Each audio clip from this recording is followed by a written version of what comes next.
जो कि कृष्ण कुमार सिंह डेली दारू पी के हमारे घर पे चढ़ के गाली गलौज करना। प्रशासन इस समय थाना चौबेपुर पूर्ण रूप से अपराधियों के साथ है। उसका इतना मन बढ़ गया कि 19 तारीख की शाम को मुझको दामोदरपुर पेट्रोल पंप पे पिस्टल लेके चढ़ाया गया। क्या एफआईआर दर्ज होने के 1 महीने बाद मेडिकल करवाया जाता है और दूसरी पार्टी का तुरंत करवा दिया जाता है? ये तो एक तरफा इंसाफ वो कर रहे हैं। इसमें इस समय वर्तमान यशो वीरेंद्र सोनकर जी एकदम खुले हाथ दिए हुए हैं अपराधियों को, जो करे मन करे वो करो। जान चली जाती है, घटना अगर कोई हो जाती है, इसका जिम्मेदार आखिर कौन होगा जब आदमी मरता है? इस समय तो कचहरी में भी रेकी करवा रहे हैं। कचहरी में भी? हाँ, कचहरी में भी। वकीलों को जब थाने में धमकाया जा रहा है तो अन्य लोगों से क्या ही उम्मीद रखा जाए। सीपी साहब को एप्लीकेशन देने के बाद कोई कार्रवाई नहीं हो रही है तो बहुत बड़ी बात है। आपको क्या लगता है कि किसका सह मिल रहा है जो फायरिंग कर रहे हैं आकर के बार-बार, किसका सह? इस शाम की रात में घर पे आके 5-6 अज्ञात लोगों के साथ और अपने बच्चों, अपने लड़कों के साथ उन्होंने 5 राउंड फायर किया घर पे। साथियों नमस्कार, मैं संतोष द भारत माइक देख रहे हैं। इस वक्त हमारी मौजूदगी वाराणसी में है। वाराणसी में आने का एक कारण है, अभी अधिवक्ताओं पे अत्याचार होता चला जा रहा है। कुछ दिन पहले ही वाराणसी में अधिवक्ताओं के साथ अभद्रता हुई, मारपीट हुआ, लखनऊ में हुआ। अब जो कि अधिवक्ता का परिवार भी असुरक्षित है। अब आप सोचिए कि जो अधिवक्ता दूसरों को मतलब कि न्याय दिलाता है, लड़ता है, लड़ने के बाद जो कि मुकाम तक ले जाता है, लेकिन अब जो है कि वो अधिवक्ता ही खुद ही न्याय के लिए भटक रहा है। उनका परिवार पे गोली चलाई जाती है, उनके घर के पास फायरिंग की जाती है। सबसे बड़ी बात इसमें है ये है कि फायरिंग होने के बाद भी पुलिस प्रशासन मौन है। अभी तक एफआईआर तक इनका दर्ज नहीं हुआ।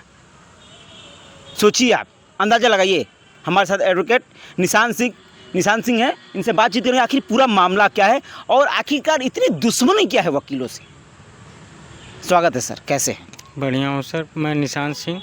ये मेरे पड़ोस मामला क्या है, पूरा मामला, पूरा प्रकरण बताइए। आखिरकार इस तरीके से अब जो है कि एक आम आदमी नहीं, अधिवक्ता भी अब सुरक्षित है, आप लोग सुरक्षित हैं, क्या बात है? ये हमारे पड़ोसी कृष्ण कुमार सिंह हैं। घर आपका निवासी कहाँ का? मैं ग्राम सभा रहने वाला लटौनी का हूँ, जो थाना चौबेपुर के अंतर्गत आता है। अच्छा। वहीं का रहने वाला हूँ। कचहरी में प्रैक्टिस करता हूँ।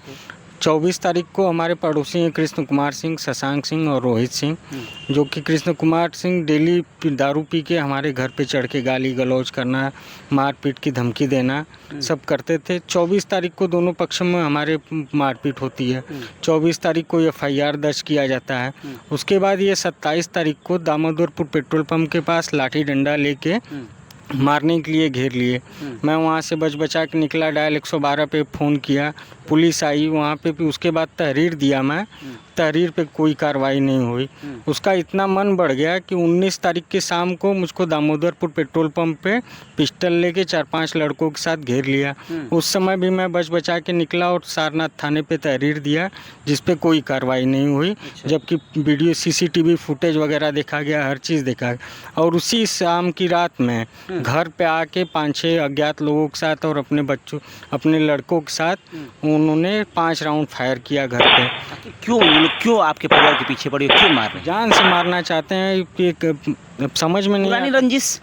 पुरानी रंजिश है। अच्छा, पुरानी रंजिश को लेकर? हाँ, पुरानी रंजिश। सारा मामला पुरानी शांत था कि फिर वैसे उठता चला रहा है? झगड़ा होने के पहले शांत था। अच्छा। अब लेकिन ये दिन पर दिन खतरनाक होता जा रहा है। ये लोग उग्र कर रहे हैं, उग्र होते जा रहे हैं, जबकि हमारे तरफ से कोई वो प्रक्रिया नहीं की जा रही है। अच्छा। उसके बाद भी हम लोग को परेशान और प्रताड़ित किए जा रहे हैं। तो बता रहे हैं कि घर पे गोली चली तो उसके बाद तुरंत मैंने 112 पे फ़ोन किया। थाना चौबेपुर के दरोगा सिपाही सारे लोग आए, वहाँ पे छानबीन किए और फ़ोन पे बात किए कि कहाँ हो तुम। तो अगले ने बोला कि हम राजा तालाब हैं, और जबकि वो घर के बगल में छिपा पड़ा था। CDR निकलवाए ना पुलिस, दिखवाए कहाँ पे है राजा तालाब में। का CCTV फुटेज है मेरे पास। उसके बाद भी दरोगा बोल रहे हैं वकील हो गए हो तो क्या सब पे मुकदमा लिखवाते चलोगे? गोली चलने की घटना छोटी घटना थोड़ी ना है। अच्छा, गोली का खोखा मिला था कि नहीं? खोखा नहीं, हम लोग घर में थे। खोखा बिनने जाएंगे भैया कि जान बचाएंगे? अच्छा, हम लोग क्या प्रशासन ढूंढने की कोशिश नहीं की? अगर जिस तरीके से पूरे तरीके से आवाज़ भी आ रहा है, जिस तरीके से हमने वीडियो देखा है। प्रशासन इस समय थाना चौबेपुर पूर्ण रूप से अपराधियों के साथ है, न कि जनता के साथ है। तो आपकी तहरीर नहीं लिखी गई है क्या? फर्स्ट एफआईआर आप खुद अधिवक्ता हैं तो पहले एफआईआर ही की जाती है। नहीं, प्राथमिकता भी अभी तक आप लोग दर्ज नहीं अभी हुई तक नहीं दी गई है, जबकि 27 तारीख के प्रकरण की रिकॉर्डिंग मेरे पास आई हो कि उन्होंने एक्सेप्ट किया है कि हाँ मुझे वो तहरीर नहीं मिल रही है, जबकि मेरे सामने यशो साहब ने रिमार्क करके उनको दिया कि इस प्रकरण की जांच करो और कार्रवाई करो। और फिर जब 19 तारीख को गोली प्रकरण होती है तो दरोगा जी मुझको ही बार बार बुला के परेशान किए जा रहे हैं और कोई कार्रवाई नहीं कर रहे हैं। मतलब कि उल्टे आपके घर में फायरिंग होती है और आपको ही बुलाया जा रहा है। मुझको ही बुलाया जाता है। और फिर 24 तारीख को जो एफआईआर दर्ज हुई है उसमें विपक्षियों का मेडिकल करवा दिया गया, मेरा मेडिकल नहीं करवाया गया। क्या एफआईआर दर्ज होने के 1 महीने बाद मेडिकल करवाया जाता है और दूसरी पार्टी का तुरंत करवा दिया जाता है? ये तो एक तरफा इंसाफ वो कर रहे हैं कार्रवाई। ऐसे इंसाफ कहाँ मिलने वाला है? क्योंकि आप लोग का एफआईआर भी नहीं हुआ, आपका मेडिकल भी नहीं हुआ, विपक्ष पार्टी का मेडिकल भी हो गया है, उनकी सारी चीज़ सुनी भी जा रही हैं और उनको पकड़ा भी नहीं जा रहा है। नहीं, कोई कार्रवाई नहीं, इसीलिए तो अपराधियों का मनोबल बढ़ा हुआ है। तो आखिर क्या आप अधिवक्ता है इसलिए वो दुश्मनी निकाल रहे हैं? ये हमको तो यही लगता है कि अधिवक्ता से अपनी प्रशासन खुन्नस निकाल रही है जो भी है, क्योंकि अधिवक्ताओं पे ये एक ऐसा प्रोफेशन है कि जिस पे दबाव नहीं डाल पा रहे। नहीं तो जनता से लेके हर विभाग पे ये लोग दबाव बनाए बैठे हैं। सरकार की 0 टॉलरेंस की नीति को एकदम ये लोग शून्य दिखा रहे हैं। तो अब तो दहशत में होगा आपका परिवार पूरा? एकदम पूरा डरा सहमा है। जब थाना ही मिल के हत्या करवाना चाह रहा है तो कोई भी डरेगा। और इसमें इस समय वर्तमान यशो वीरेंद्र सोनकर जी एकदम खुले हाथ दिए हुए हैं अपराधियों को, जो करे मन करे वो करो। और मेरे पास सीसीटीवी फुटेज है उसमें, जिसमें गोली चला रहे हैं लोग, गाली गलौज कर रहे हैं, सारी चीज़ें हैं। ना खास्ता अगर किसी की जान चली जाती है, घटना अगर कोई हो जाती है, इसका जिम्मेदार आखिर कौन होगा? जब आदमी बड़ा तहरीर जिम्मेदार कृष्ण कुमार सिंह, रोहित सिंह, शशांक सिंह और थाना चौबेपुर के यशो वीरेंद्र सोनकर जी और ये आईओ दुर्गेश मिश्रा जी होंगे, क्योंकि इन्हीं के सर पे सारा काम करवा रहे हैं। पुलिस प्रशासन को सूचित करने के बाद भी कोई कार्रवाई नहीं हो रही, इसका मतलब आप अपराधियों को सह दे रहे हैं। कम से कम जांच तो आप करें। जांच भी नहीं कर रहे हैं। आश्वासन तो मिलेगा परिवार को ना। वीडियो फुटेज दिखाने पे कह रहे हैं ये तो थाली पीटने की आवाज़ है, बदतमीजी से बात कर रहे हैं फ़ोन पे। अच्छा, हाँ, जिसकी रिकॉर्डिंग है मेरे पास। ऑडियो की रिकॉर्डिंग है? जी हाँ। अभी आप लोग को नेक्स्ट वीडियो में वो ऑडियो की रिकॉर्डिंग में डाल दूँगा, उसका लिंक भी डिस्क्रिप्शन में रहेगा। आप लोग जाकर देखिएगा जरूर कि किस तरीके से वार्तालाप एक अधिवक्ता से की जा रही है। अच्छा, अब हमें ये बताइए जरा सा कि परिवार में आपके कौन कौन सदस्य हैं? परिवार में हमारे चाचा हैं, पिताजी हैं, माताजी हैं, चाची हैं, सब हैं। सब हैं। तो हमें लग रहा है कि अब दिन में भी चलना मुश्किल होगा, रात में तो छोड़ दीजिए। समझ के निकलना पड़ रहा है, देखना पड़ रहा है, रास्ता बदल के आना जाना पड़ रहा है। क्या पीछा भी वो लोग कर रहे हैं आप लोग कहीं अगर आपका परिवार जा रहा है तो? पीछा किए हैं, जिसका रिकॉर्डिंग है मेरे पास, सीसीटीवी फुटेज निकाला हूँ। क्या आपका परिवार कहाँ कहाँ जा रहा है? हाँ, ये पहले खोजते रहते हैं दिन भर कि कहाँ जा रहे हैं, क्या कर रहे हैं। इस समय तो कचहरी में भी रेकी करवा रहे हैं। कचहरी में भी? हाँ, कचहरी में भी। आसपास के लोगों ने बताया कि तुम्हारी पूछताछ की जा रही है, कहाँ बैठते हो, क्या करते हो। अब आप बताइए हमें, मुझे बड़ा एक क्वेश्चन मार्क आ रहा है इस चीज़ पे कि जब आप लोग सुरक्षित नहीं हो पा रहे, अधिवक्ता नहीं, तो आम जनता कैसे सुरक्षित अब रहेगी? अब हमें लग रहा है आम जनता को अगर मार के काट के फेंक दिया जाएगा तो हमें लग रहा है कि इंसाफ मिल पाएगा, जब एक अधिवक्ता इस तरीके से न्याय की गुहार लगा रहा है। बिल्कुल कोई कार्रवाई नहीं होगा। जब हम ही लोग न्याय दिलाने वाले, अन्याय हो रहा है हम लोगों के ऊपर, अन्य लोगों की क्या स्थिति होगी?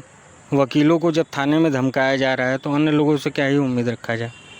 इस समय प्रशासन बस जो पैसा देगा उसी की सुनेगी। उच्च अधिकारियों से आपने मुलाकात की कि नहीं, जब ये थाना नहीं सुन रहे हैं तो? सीपी साहब को हमने एप्लीकेशन दिया, उन्होंने सीपी सारनाथ को रिमार्क करके भेजा, उस पर भी आज तक कोई कार्रवाई नहीं हुई, जिसका फ़ोटोकॉपी मेरे पास अभी अवेलेबल है।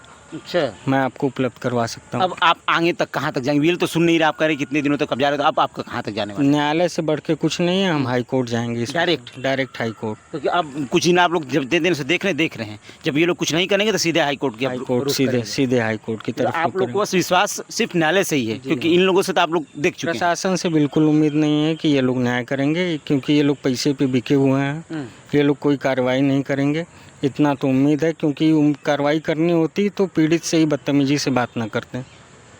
अच्छा, आप लोगों से बदतमीजी भी की जा रही है हमेशा? हाँ।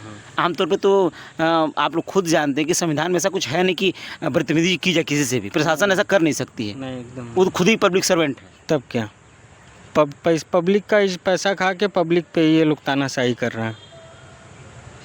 इनको तनख्वाह तो पब्लिक के ही पैसे से मिलती है ना, तो पब्लिक के ही तनख्वाह लेके पब्लिक से ही आपको क्या लगता है कि किसका सह मिल रहा है, जो फायरिंग कर रहे हैं आकर के बार बार, किसका सह मिल रहा है? इसमें दरोगा वीरेंद्र सोनकर जी का पूरा सह है। नहीं तो वो मौके पे रात में गोली चलने के बाद तुरंत आते, वहाँ पे अपने हल्का इंचार्ज को भेज के वहाँ पे सारी व्यवस्था देख के अपराधियों बस संतावना दे के चले गए, तहरीर लेके रख लिए, कोई कार्रवाई नहीं की अभी तक। वो हत्या होने के बाद ही कार्रवाई करेंगे। यदि हत्या होती है मेरी तो उसमें सबसे पहला हाथ कृष्ण कुमार सिंह, रोहित सिंह और शशांक सिंह, और फिर उसके बाद ये थाना चौबेपुर वीरेंद्र सोनकर जी का हाथ होगा, क्योंकि उन्हीं के सह पे ये गुंडागर्दी कर रहे हैं। आपको क्या लगता है किसी राजनीतिक पार्टी का भी उन लोगों पे हाथ है? राजनीतिक पार्टी का तो अभी बताया नहीं जा सकता कुछ, लेकिन इसमें दरोगा जी का पूरा हाथ है। ये बताइए कि मोदी जी का संसदीय क्षेत्र है, अब यहाँ पे एक अधिवक्ता का परिवार अगर सुरक्षित नहीं रहेगा तो किसी की भी हत्या हो सकती है। एकदम आराम से हो सकती है, जब इतना जीरो टॉलरेंस की नीति चल रही है उत्तर प्रदेश में पूरे। वो एकदम शून्य है, उस पर कोई सोचना ही नहीं है। प्रशासन एकदम तानाशाही के मूड में है। इस बार सरकार को भी ले डूबेगी इनकी नीति। इनको लगता है कि सरकार मेरे ही पक्ष में है, मैं जो मर्जी वो करूं, कुछ होने वाला है नहीं। किसी का इनकाउंटर करूं, किसी का हत्या करवाऊं, कोई कुछ बोलने वाला नहीं है, कोई कार्रवाई नहीं। तो मैं ये कह सकता हूं कि 227 में अगर सरकार डूबेगी तो ये लोग डूबाएंगे, प्रशासन डूबाएगी। देन होगी, प्रशासन की देन होगी। सीपी साहब को एप्लीकेशन देने के बाद कोई कार्रवाई नहीं हो रही है तो बहुत बड़ी बात है। तो ये लोग सीपी साहब को भी नहीं कुछ समझ रहे हैं, कमिश्नर साहब को भी कुछ नहीं समझ रहे हैं। कोई दबाव नहीं इनके पे, फ्री हैंड है, जो मन करे वो करो, जितना वसूली कर सकते उतना करो। चौबेपुर थाना आपका? चौबेपुर थाना जी। अब आप खुद सोचिए कि चौबेपुर थाना की प्रशासन कैसी है, और एक परिवार जो कि न्याय के लिए गिड़गिड़ा रहा है और वो बार बार कह रहा है कि मेरा परिवार असुरक्षित है, लेकिन एफआईआर तक दर्ज नहीं हुई है। और मैं यही कहूँगा कि कभी ऐसा ना हो कि कोई घटना हो जाए और इनके घर में कोई अनहोनी होगी। सबसे बड़ा कि इसके इल्ज़ाम चौबेपुर थाना होगा और वहाँ के इंचार्ज होंगे। और आप तहरीर क्यों नहीं लिख रहे हैं? सबसे बड़ा प्रश्न भारत में ये पूछ रहा है। आपसे बात करने की जरूर टेलीफोन की जाएगी कि आप इनकी तहरीर क्यों नहीं लिख रहे हैं, आगे कारण बताइए। क्या तहरीर न लिखने के लिए आपको पैसा दिया जा रहा है, या फिर आपको पैसा नहीं दिया जा रहा तो इनका तहरीर क्यों नहीं लिख रहे हैं? एक बात स्पष्ट रूप से बता देना चाहता हूँ कि सच में अगर अधिवक्ता अपने आप पर अगर आ जाएंगे तो आप लोग की खटिया खड़ी हो जाएगी। कुछ समय पहले ही यही हुआ था वाराणसी में, जिसके बाद समझौता किया गया। लेकिन आप लोग चाहते हैं, बार बार अधिवक्ताओं को उस्का रहे हैं कि अधिवक्ता अपने आप पे आए और आने के बाद एक उग्र धारण करे, क्योंकि सबसे ज़्यादा अगर एकता मैं किसी चीज़ में देखता हूँ तो वो अधिवक्ताओं में। तो मैं रिक्वेस्ट करूँगा जो भी वाराणसी के उच्च अधिकारी हैं कि इस मामले को संज्ञान लें और चौबेपुर थाना को हिदायत करें कि इनकी एफआईआर लिखी जाए और जांच इसकी की जाए। बहुत जल्दी हम इनके घर पे भी जाएंगे और परिवार से मिलने की कोशिश करेंगे, और जिस जगह पे फायरिंग की गई थी उस जगह भी आपको हम दिखाएंगे। लगातार आप लोग भारत में भी बने रहिएगा। धन्यवाद।